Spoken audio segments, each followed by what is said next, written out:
দর্শক, মধ্যপ্রাচ্য পরিস্থিতি নিয়ে কথা বলতে পররাষ্ট্র মন্ত্রণালয়ে এসেছেন কাতার, বাহরাইন ও আরব আমিরাত সহ বিভিন্ন দেশের রাষ্ট্রদূতরা। সেখানে রয়েছেন আমাদের সহকর্মী নাদিয়া শারমিন। তিনি আরো খবর নিয়ে যুক্ত হচ্ছেন আমাদের সাথে।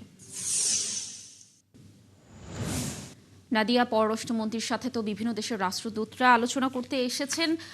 কোনো আপডেট পেয়েছেন কিনা আজকের আলোচনার এই বিষয়ে জানাবেন। আর মধ্যপ্রাচ্যের এই পরিস্থিতিতে বাংলাদেশের অবস্থান আসলে কি, মন্ত্রণালয় এ বিষয়ে কোনো ব্রিফিং আজ করবে কিনা জানাবেন বিস্তারিত।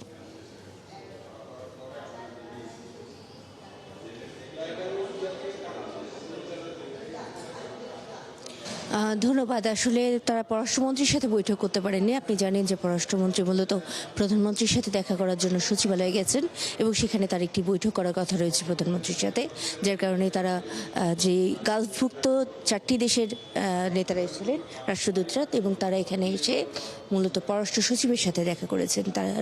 তারা তাদের মতো করে কথা বলে কিছুক্ষণ আগে, এখন থেকে প্রায় 2-3 মিনিট আগেই বলা যায়, চলে গেছে এখান থেকে বেরিয়ে।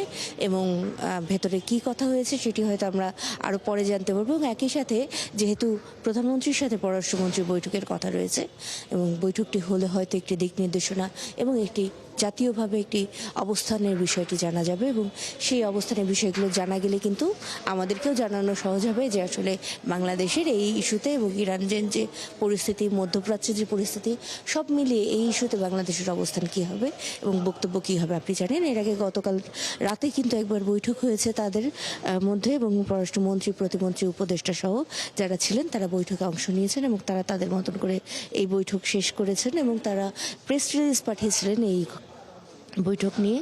প্রেস রিলিজে তারা মূলত যেটি জানিয়েছিলেন যে এই উত্তেজনার প্রেক্ষিতে যে ঘটনাগুলো ঘটছে সেটি আসলে বাংলাদেশিদের জন্য জটিল হয়ে উঠছে। একটি হটলাইনের ব্যবস্থা তারা কিছু কিছু ক্ষেত্রে করেছেন, এবং এই হটলাইনগুলোর সাথে সাথে আর কী কী ব্যবস্থা নেওয়া যায়। আপনি জানেন এই মধ্যপ্রাচ্যের দেশগুলোতে প্রচুর বাংলাদেশিও কিন্তু রয়েছে, যার জন্য এই সমস্যা বা এই সংকটের সরাসরি ভুক্তভোগী আমরাও, অর্থাৎ আমাদের নাগরিকরা যারা সেই সব দেশে রয়েছে তাদেরও হওয়ার আশঙ্কাটি রয়ে গেছে।